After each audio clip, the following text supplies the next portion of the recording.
다 같이 사도신경함으로 우리의 신앙을 고백하겠습니다. 나는 전능하신 아버지 하나님, 천지의 창조주를 믿습니다. 나는 그의 유일하신 아들, 우리 주 예수 그리스도를 믿습니다. 그는 성령으로 잉태되어 동정녀 마리아에게서 나시고 본디오 빌라도에게 고난을 받아 십자가에 못 박혀 죽으시고 장사된 지 사흘 만에 죽은 자 가운데서 다시 살아나셨으며 하늘에 오르시어 전능하신 아버지 하나님 우편에 앉아 계시다가 거기로부터 살아있는 자와 죽은 자를 심판하러 오십니다. 나는 성령을 믿으며 거룩한 공교회와 성도의 교제와 죄를 용서받는 것과 몸의 부활과 영생을 믿습니다. 아멘.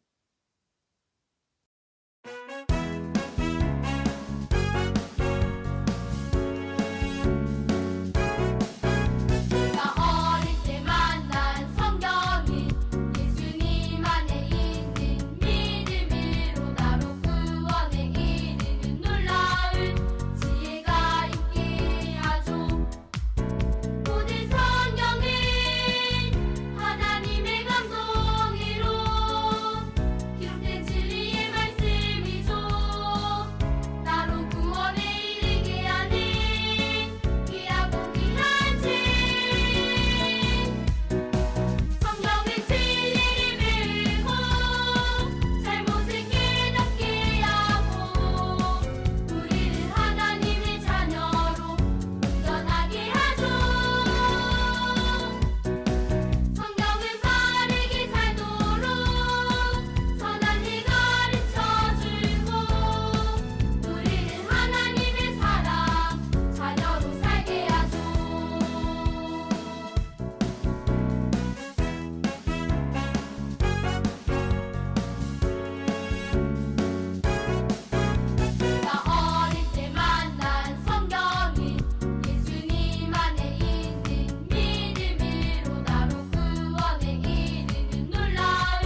우리의 기도를 함께 읽으며 한마음으로 기도하겠습니다.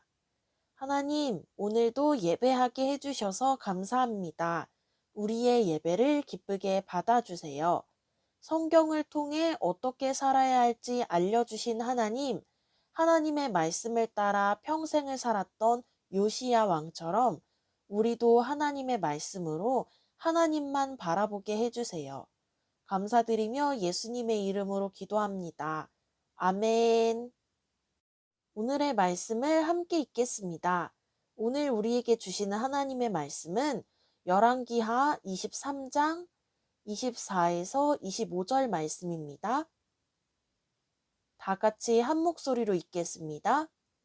요시야가 또 유다 땅과 예루살렘에 보이는 신접한자와 점쟁이와 드라빔과 우상과 모든 가증한 것을 다 제거하였으니 이는 대제사장 hil기야가 여호와의 성전에서 발견한 책에 기록된 율법의 말씀을 이루려 함이라. 요시야와 같이 마음을 다하며 뜻을 다하며 힘을 다하여 모세의 모든 율법을 따라 여호와께로 돌이킨 왕은 요시야 전에도 없었고 후에도 그와 같은 자가 없었더라. 아멘. 친구들, 안녕하세요. 한 주 동안 잘 지냈나요? 짜자잔! 이게 뭘까요? 전도사님의 성경책이에요. 원래 이 성경책을 덮고 있던 표지가 낡아서 전도사님이 펠트지로 이렇게 새롭게 커버를 만들었어요.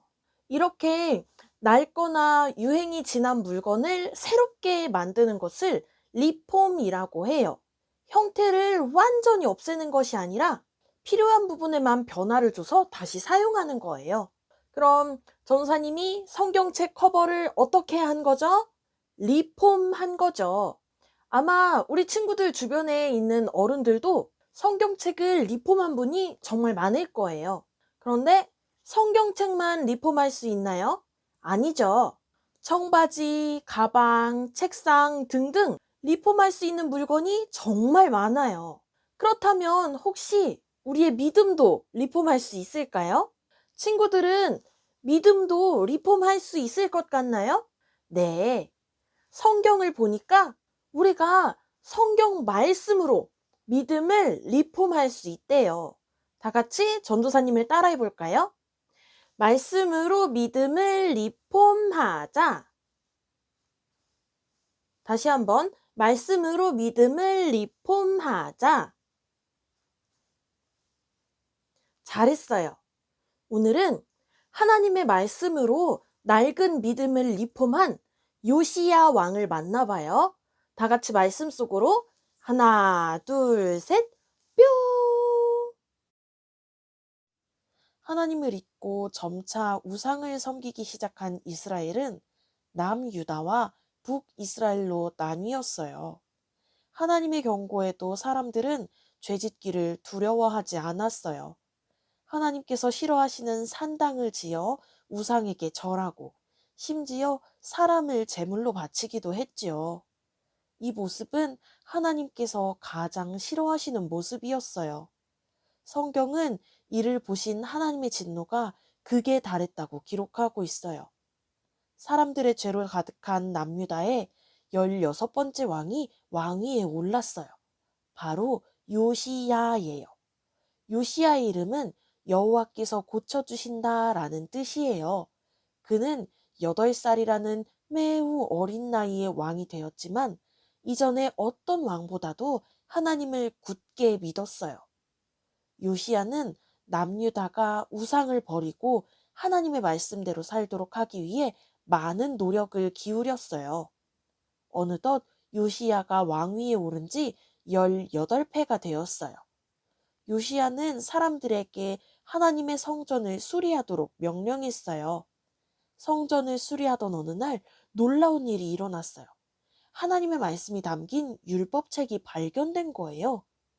율법책에 기록된 말씀을 들은 요시야는 옷을 찢으며 하나님 앞에 회개했어요. 그리고 모든 백성이 율법책의 말씀을 듣고 하나님 앞에 돌아오게 했어요. 또 제사장과 문지기들에게 명령했어요. 성전 안에 있는 바알과 아세라 신의 모양을 모두 없애버려라. 우상 숭배하는 그릇, 산당을 다 부수고 우상의 제사장들을 다 쫓아내라. 하나님께서 기뻐하지 않으시는 우상을 모두 부숴버리고 우상을 숭배하던 사람들도 처벌했어요. 이처럼 요시야는 하나님의 말씀을 듣고 가르치며 말씀을 따라 나라를 다스렸어요. 다 같이 전사님 따라해 볼까요? 말씀으로 믿음을 리폼하자.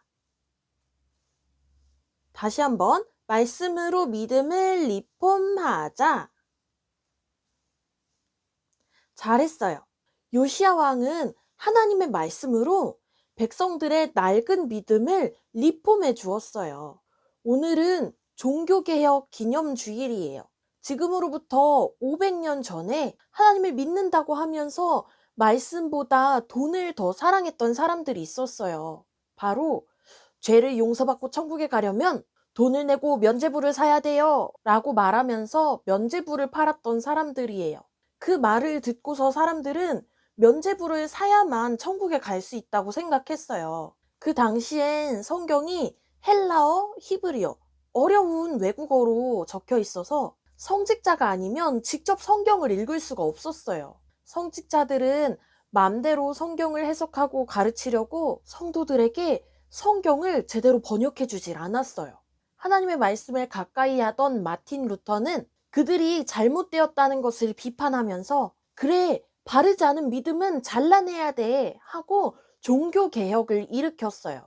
특히 루터는 로마서 1장 17절 말씀을 두고서 하나님의 말씀으로 바르지 않은 믿음을 리폼했어요. 복음에는 하나님의 의가 나타나서 믿음으로 믿음에 이르게 하나니 기록된 바 오직 의는 믿음으로 말미암아 살리라 함과 같으니라. 아멘. 이 말씀은 면죄부가 아니라 오직 믿음으로 하나님 나라에 갈 수 있다는 것을 의미해요. 하나님 나라에 갈 수 있는 열쇠는 돈이 아니라 오직 하나님이 주시는 믿음이에요. 루터는 자기 목숨을 걸고 성경을 번역해서 독일과 여러 나라에 성경을 전했어요. 그래서 사람들이 자기 나라 말로 성경을 읽을 수 있게 되었고 바른 믿음을 지켜나갈 수 있게 되었어요. 우리가 반드시 기억해야 될 사실이 있어요. 전도사님이 저번 달부터 계속 강조했던 것은 성경 말씀이었죠. 우리가 성경 말씀을 가까이 하지 않고 보지 않으면 어떻게 될까요? 말씀 속에 우상을 섬겼던 사람들처럼 또 면죄부를 사야 천국에 갈 수 있다고 생각했던 사람들처럼 잘못된 믿음이 생기고 말아요. 그래서 우리는 말씀으로 믿음을 리폼, 새롭게 해야 해요. 친구들은 하나님이 우리 친구들을 사랑하시는 것을 알고 있나요? 우리가 열심히 노력해서 천국에 가는 게 아니에요. 하나님이 우리를 사랑하시는 것, 예수님이 우리에게 십자가 사랑을 주신 것을 믿음으로 구원받는 거예요. 하나님이 우리 친구들을 정말 많이 사랑하세요. 종교개혁주의를 맞이하는 오늘 요시야와 루터의 종교개혁을 기억하면서 날마다 우리의 믿음을 새롭게 가꾸는 멋진 우리가 되길 소망합니다. 전사님이 기도할게요. 사랑이 많으신 하나님, 우리가 하나님의 말씀으로 믿음을 리폼할 수 있다는 것을 배웠습니다. 우리가 말씀을 가까이 하며 하나님의 말씀을 따라 살고 말씀으로 우리의 믿음을 날마다 새롭게 할 수 있도록 인도해 주세요. 감사드리며 예수님의 이름으로 기도합니다. 아멘. 오늘도 영상 예배에 참여한 모든 친구들을 축복합니다. 다음 주엔 11월 생일 축하가 있어요. 친구들을 위해 축복해주고 싶은 말을 미리 준비해서 와주세요. 뒤죽박죽 섞인 말씀의 번호를 순서대로 쓰고 빈칸에 말씀을 적어볼까요?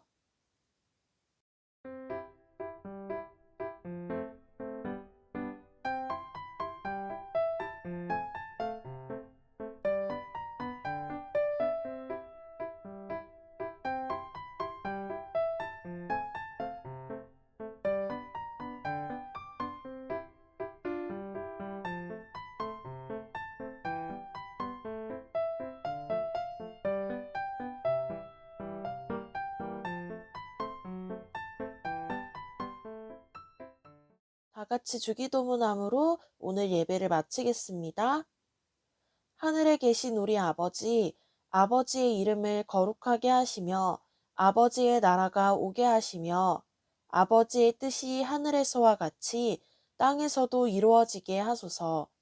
오늘 우리에게 일용할 양식을 주시고 우리가 우리에게 잘못한 사람을 용서하여 준 것 같이 우리 죄를 용서하여 주시고 우리를 시험에 빠지지 않게 하시고 악에서 구하소서.